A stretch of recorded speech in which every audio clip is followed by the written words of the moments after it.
I go without any makeup for half a day. Sometimes I can do makeup in the evening. I do it for myself if there is a possibility. Sometimes the other soldiers help Marina dye her hair. I can dye only half of my hair. It's what I can see in the mirror. As I can't see my back, I ask the guys to help me. If I have hair dye, I give them a piece of a washcloth and say, you have to dye only the hair roots. Don't dye all my hair. And be careful not to damage it. And they do what I ask. Hit TV show Xena the Warrior Princess. She says life on the front line has taught her how to be strong. When at least one Ukrainian dies, for me it's like a personal loss. I'm afraid of losing people close to me, especially those people who surround me. At this military position, Marina is the only female soldier. Marina wants the war to end, but she says retreating is not an option. I will not agree to just have peace. I don't agree with the so-called ceasefire regime we have now. Soldiers call Hanna a fragile lady of a steely character. After graduating from Zaporizhia Medical University, her future was obvious. She decided to go to the front line. I graduated from the university in 2015. It was a deliberate choice. Hanna does not regret her decision. She says there is no place for fear. Every day she has to save and evacuate the wounded, risking her own life in the process. Each wound can be severe in its own way. It's always different, and therefore every time you live through it all over again, the first wound is stress. The second... In the battalion, Hanna is one of the guys. The soldiers are sure there are no situation with which she can't cope. She serves with Hanna in the same division. She is a signal operator. During a combat mission, she hurt her back. Hanna got her back on her feet in a matter of days. Hanna saved and revived me. She helped me fall back into line without even going to the hospital. The soldiers say that everyone is equal in war, regardless of gender, but they still try to protect the women. They call military women the dependable. It takes Pavahea 14 seconds to disassemble a Kalashnikov rifle.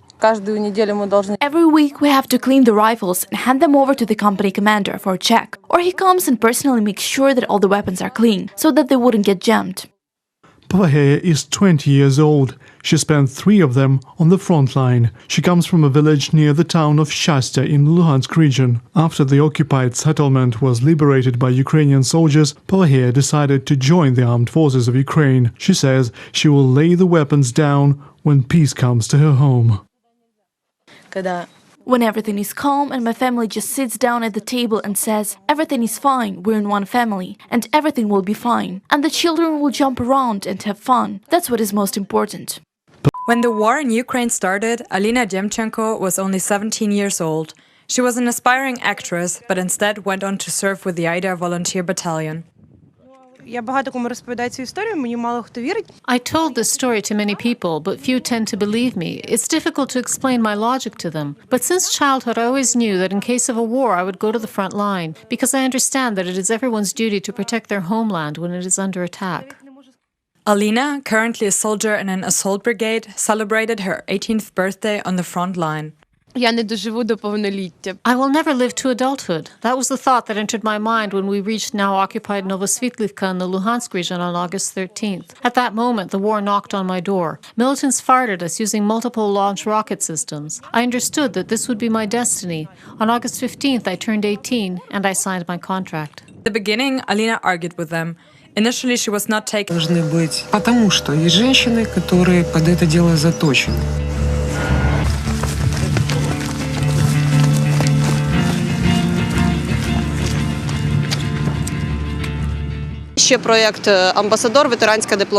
There is a project called Ambassador Veteran Diplomacy.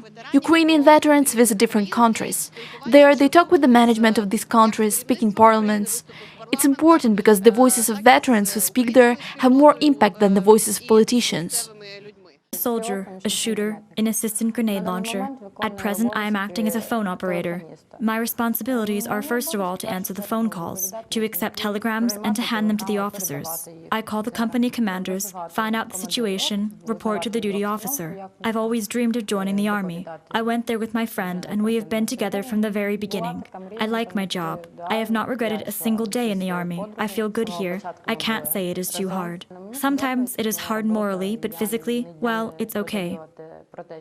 Boys, well, I've got only good feelings about them. They always help us, for example, when there was a combat action on the firing fields. They shared food with gunner operators, mechanic drivers, and departmental commanders. Girls can help too, in any way. I told my mom the last day